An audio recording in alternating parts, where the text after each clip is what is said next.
Okay, people, so we jump over to the special presentation strand for the end we start from.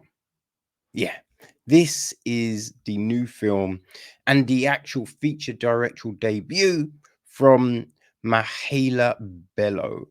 It's written by Alice Birch. The film is produced by Adam Ackland, Lee Clark, Sophie Hunter, Amy Jackson, Liza Marshall. It's executive produced by Claudia Yusuf, Eva Yates, Mark Strong, Fanny Sula, Sebastian Rebord, Fanny Nitavalu Boom, Kate Maxwell, Sergey Marabayani, Cecile Gaget, Lizzie Frankank, Peter Engels, Benedict Cumberbatch, Jodie Comer, Jason Clough, and Dave Kaplan. It's associate produced by Ruth Sweeney and line produced by Donna Mabby. Anna Meredith handles the music, Susie Lavelle, cinematography. So it's edited by Artu Salmi, Shaheen Baj takes care of casting, Laura Ellis Cricks, production design, art direction is Daniel Draper and Tamzin Gandhi. Set decoration is Fiona Albro, and PC Williams was on costume design. So, our cast. I mean, this is interesting, right? Because people don't actually have names in this film. So, Jodie Comer is the mother. Her husband is played by Joel Fry, right? Fry's parents are played by Nina Sosanya and Mark Strong, right? We've got Catherine Waterstone, who is a woman who the mother befriends in a shelter. There's Alexandria Riley. We've got Gavin Park, Gina McKay, Balaji Kahind, Ansu Kabir, Ruth Clarkson, Elena Belova, Raminique Afaluina. Benedict Cumberbatch is a survivor. Nina Sia, Sinead Trineman, Joe Wheatley, Hannah Young, Kane Aiden, and Keaton Majamadar. Yeah, they're all featuring in this film. So this is the jam, right? A woman who, along with her newborn, try to find their way home as environmental crisis that submerge London in floodwaters and sees a young family torn apart in the chaos. This film, right, it's an adaptation of a book of the same name by Megan Hunter, which came out in 2017. So this is, man, this was really well done. Really well done. Right? I like a film that takes something and inserts a realism into it. Right? That's why I thought 28 Days Later was so good because you had, like, when they were at that army base and the soldiers acted in the way those soldiers acted, it's grim, right? You don't want to see it. So it's lucky we didn't see it got stopped before. But you think in that kind of situation, when, there's no longer really any law, people, and not everyone, but some people resort to the most animalistic natures, right? We saw it during the pandemic. People get feral. So having that actually shown, there's too many times you have films where people, it shows that everyone is friends and they get together and fight for the and it's just like, no, we know that doesn't always happen. So in a dystopian film, you want to be able to see that realism, right, within the story. And that's what we get here. Yeah, that's what we get here, people. And it is done extremely well. It really is. Like Alice Birch has done a very good job with the script. There's some dark humor in here, right? But it's not trying to have these huge moments with all these laughs and blah. No, but as in everyday life, right? Even in the darkest times, someone can say something just so, sometimes just so off key, or just so like such a 180 from the situation, that it just has you check yourself and just laugh, right? That's what happens. That's life. So, you know what I mean? That was perfect. That was perfect. And the way Bello decided to tell this story, visually, it's very striking. We get these performances, man. These performances were so frigging good. Right? You get the panic from Coma right at the beginning, because she's heavily pregnant, like heavily. Oh my god. It's like you see the belly and you're just like, how can you even move? That's fucking huge.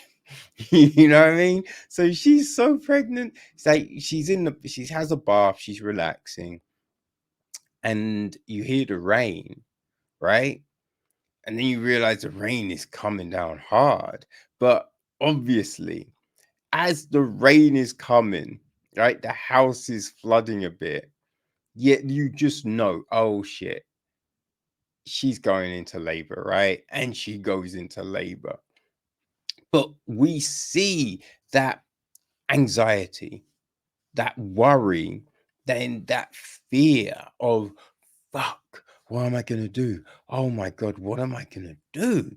She's in the house on her own at the time. She was talking to her husband on the phone, but, he's not there. So she's, you know, stranded, as it were. And you believe that, right? You believe the, you know, the happiness of, you know, Joel Fry's parents, Mark Strong and Nina Sazanya, right? You believe their happiness when they turn up, right? And their playful, nature between the two of them, right? So you go, oh, that's a loving couple right there, So you buy all of that. You then buy Fry's just despair later on in the film. You buy that completely. You want to shake him, right? You want to shake him and be like, yo, son, you've got responsibilities right now. You gotta fight through it. But it's tough, right? That's not an easy thing. And you buy all of that. When Catherine Waterstone's character turns up, that's you buy that relationship, The cast have done a tremendous job, really. Like, this is not a it's not a nice film. It's not a happy film, right? What this is, it's like that crazy, horrible weather that you get sometimes. It's just torrential rain, right? When you've been told that it should be an okay day, should be a nice day, and then it just buckets down, buckets down. But then, right, for an hour, half an hour maybe, you get some sun, right? You get a pause from the bullshit, and you're like, oh, this is nice.